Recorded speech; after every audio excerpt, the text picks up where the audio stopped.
Hi. Um, my name is Jesse. I'm a trans guy. I am 32 years old. I don't remember my own intro. It's been so long since I've updated this. I'm sorry. The long and short of it is that I saw a YouTube video today that was a bunch of inside baseball about trans stuff, and I wanted to respond to it, but I don't want to take the time to write an essay for my Substack, which is usually what I do when something on the internet annoys me. The long and short of it is just that I feel like there are a lot of trans people who don't really understand what identity is or what it's for or what people get out of it. You know what I mean? Um, I guess like the video that I was watching was by Rosenkreutz, who I'll link it in the description. Who was talking about egg discourse around Kurt Cobain and the way that some trans people like to imagine that Kurt Cobain was a trans woman who was either closeted or kind of unrealized, I guess, for lack of a better term.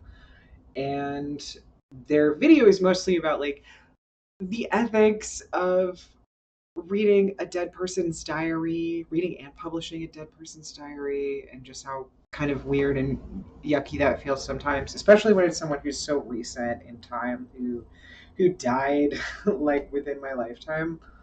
Um, and also just like they get around to this broader point about um, cultural stereotypes that like we look at someone like Cobain who said some things about like having a gay spirit, which I think was really cute and sweet. I think I don't know. It was a complicated kind of thing to say, but I think it was cute. Um, who wore dresses on stage, was generally kind of non-conforming in a very overtly punky way during that particular punk era where punk was going mainstream and getting all of this like capitalist pressure to maintain popularity in the counterculture and shit like that. Really interesting stuff. But how do I say this? Hold on. I gotta do my thing where I'm drinking beer and smoking cigarettes while I make a video.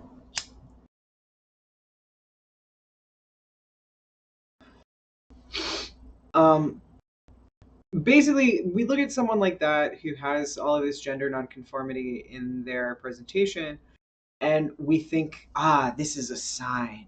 This is a sign of something going on in their interiority. And, after Cobain has died, there are people sort of retroactively applying a trans feminine narrative to those signs that, the non existent smoking gun that we think we have found in Cobain's journals. And I'm really on sides with Rosenkreutz there about how fucking weird it is to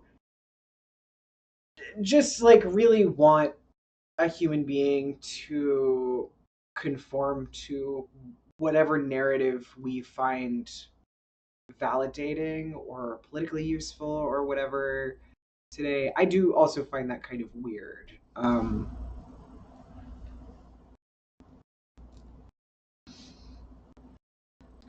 But they get around to like they both open and close with this kind of binary versus non-binary schism, which is not an uncommon thing in trans discourse.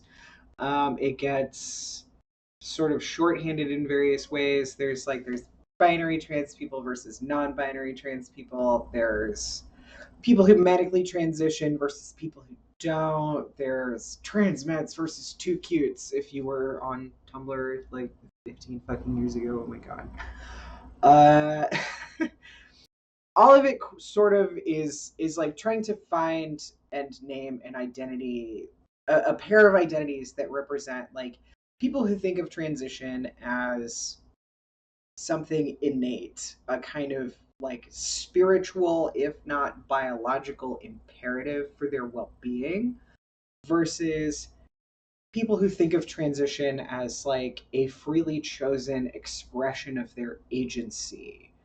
That rather than thinking of identity as something solid and, you know, something, thinking of it, I guess the way that Rosenkreutz puts it is the sense of finality, right? This idea that a transition is a thing that you do until it's done and then you move on with your life, versus their personal, sense of gender very wrapped up in eternal questioning of who you are, how you fit into the world, how you relate to other people, what do all of these social constructs mean, what do you want to do about all of that, et cetera, right?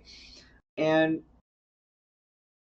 you know, this is not a new kind of dichotomy to draw a line with, right? Like, even before fucking Tumblr feuds, there was a guy, fuck, I don't remember his name off the top of my head. I referenced him in an essay once, but there was a guy who was talking about the difference between transsexuals and the newly coined transgender people. That there are folks who are like, his delineation was basically that there are people who are very concerned with the material reality of transition, their physical needs for healthcare, housing, employment, etc., versus the people who think of gender as like a fun, artsy, cultural thing to play with. And his advocacy back in the 90s was that the transsexuals need to separate themselves from these, you know, trivial transes, I guess. If, we are to ever have any hope of succeeding in our political goals. And as I said on Substack, I'm not really interested in doing that. I think the trans umbrella, like transness as an identity, is a democratic project where we have to figure out how to care about everyone's needs all at the same time. And I do think we are capable of doing that, at least enough that I am not interested in throwing my trans trender cousins under the bus just to try to get some kind of political win right now. Especially because I don't think it would work in our moment in America. I don't think it's going to make a difference.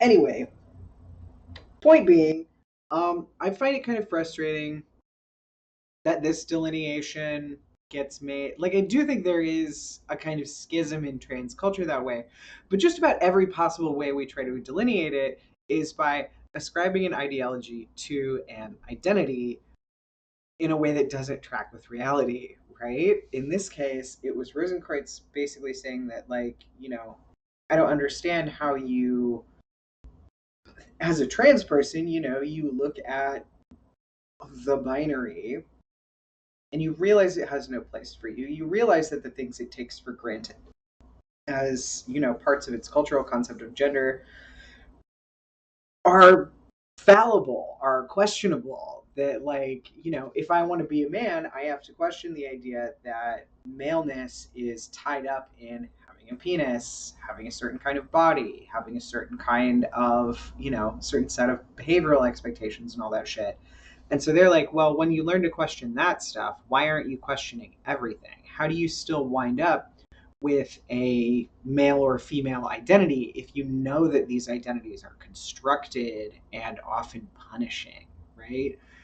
And I appreciate that willingness to ask, because it's kind of a spicy question, isn't it? In our born this way era, where it feels like uh, the primary way that trans people defend our right to healthcare access is by saying we'll die if we don't transition. That either I have to realize my true self, or I'm going to spontaneously combust or throw myself in front of a truck or whatever.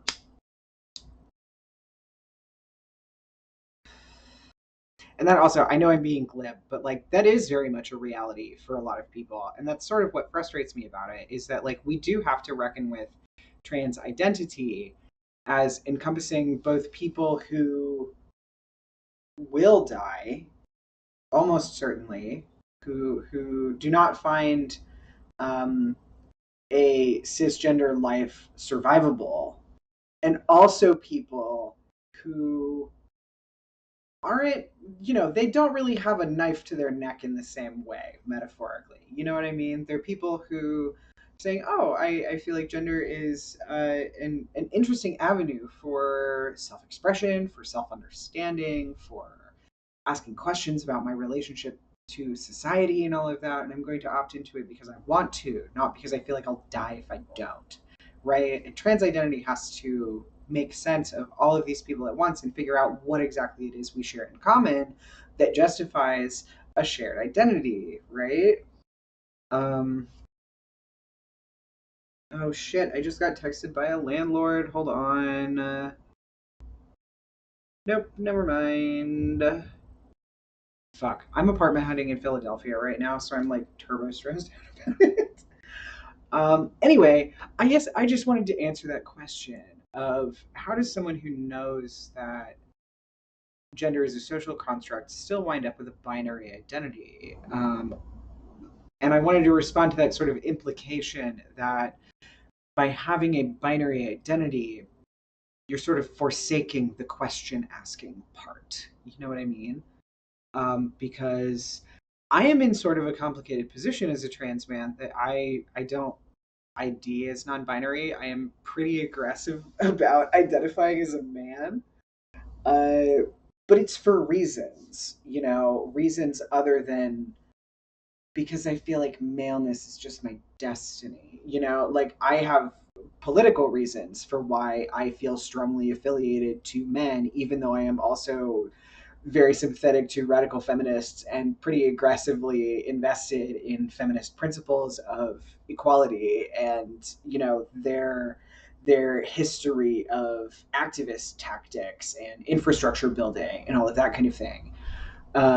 It would be, I guess kind of the irony of transness being an opt-in identity is that I could really make a case for myself as a non-binary kind of person, but I choose to not do that because that affiliation with men, that affection that I feel for men in particular, is an intentional political choice. I feel like I am, uh, I don't know, speaking to my unique experience more accurately and more fully by identifying with men rather than women.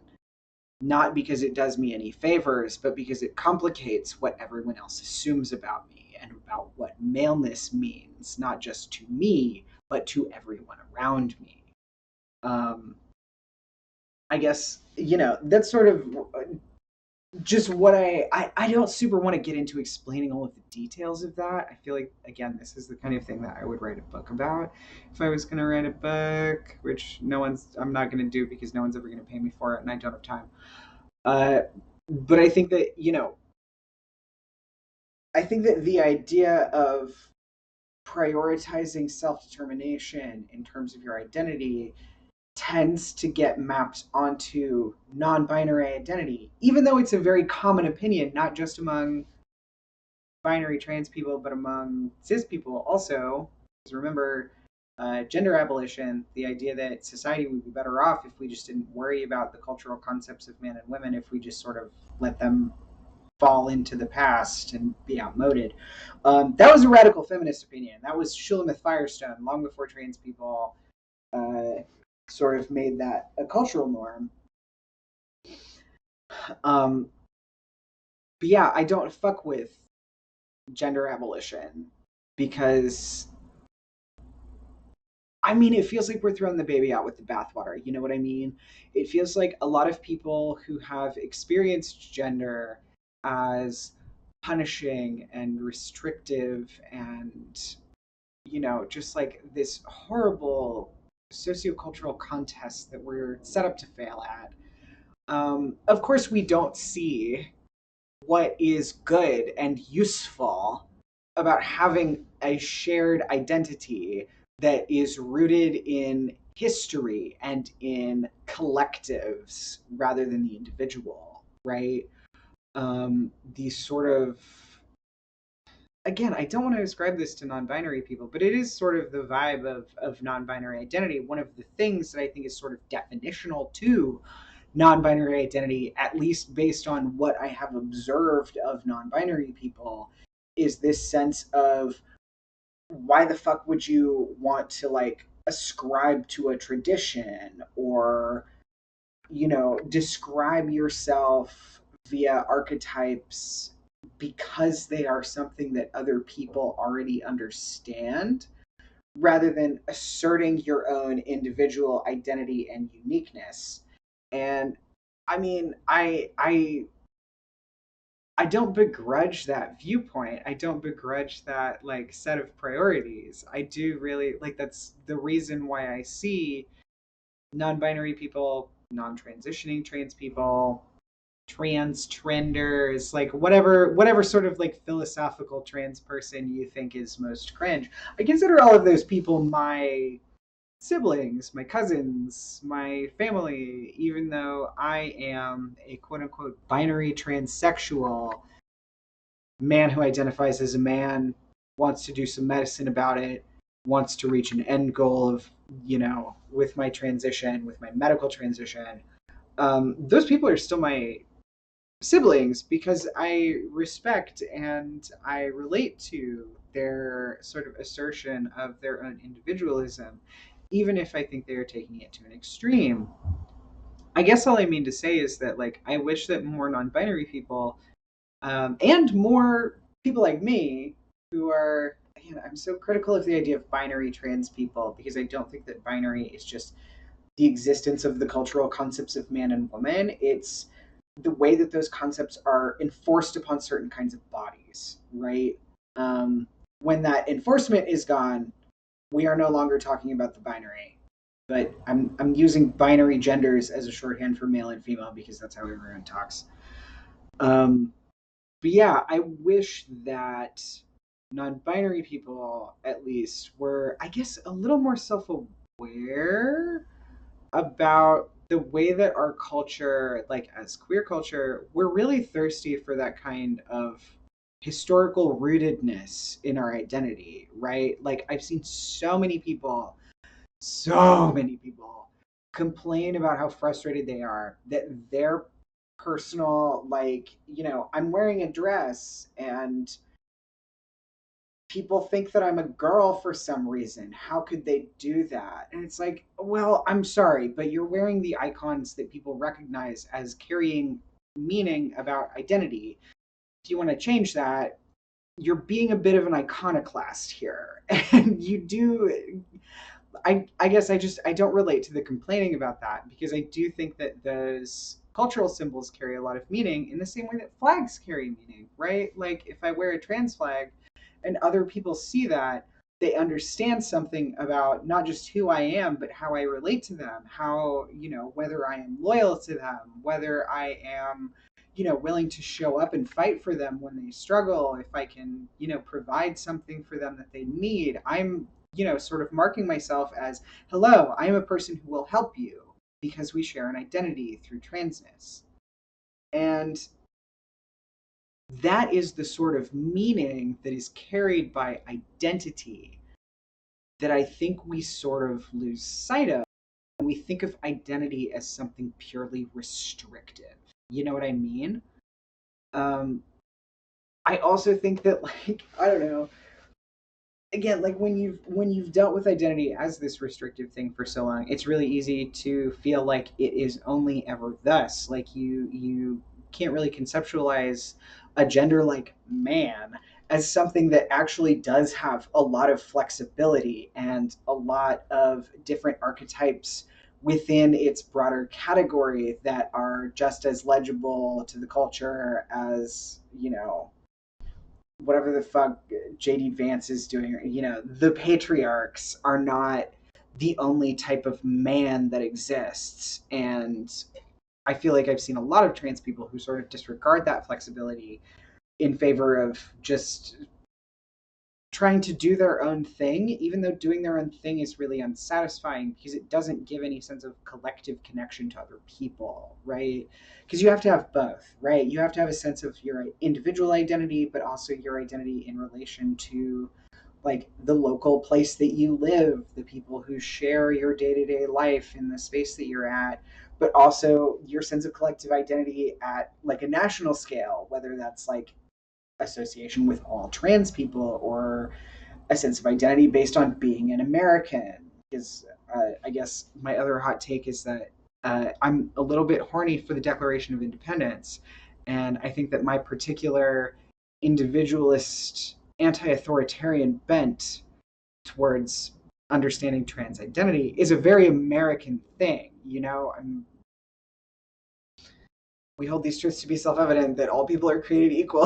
Like this sense of, um, I do think that America is a place that was sort of founded on at least gestures towards the principles that humans all share a same level of fundamental human dignity, that authority is only justified through the consent of the governed, and that an unjust authority must be overthrown by, if you see a tyrant, you overthrow a tyrant, right? Like all of those are very leftist principles, and we just don't think of them that way because we're so burdened by the baggage of the stuff that America has fucked up with slavery and colonialism and genocide of Native Americans and, sending the CIA to invade South America to do coups and all of this insane shit that our fucking leaders have done that have nothing to do with the actual principles that our country supposedly represents.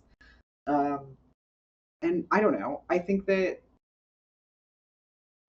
I don't think that asserting one's individuality and uniqueness is a good counter to conservatives who are both extremely empowered right now to do incredible damage and who understandably see value in things like tradition and collective identity in a way that we don't often recognize because they're not doing it the way that we do as leftists. Does that make sense? Um, I don't know. That's just my thoughts. That's just my onion.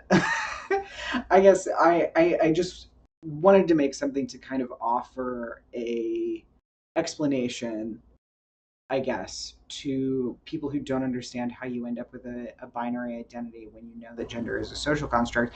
I know that gender is a social construct. I just like men a lot. I like feeling a connection to the history of queer men through art, through media, through movies. Um, Even as I also reserve space for feeling connected to women through feminist history, through like cross-dressing butches in the late 1800s,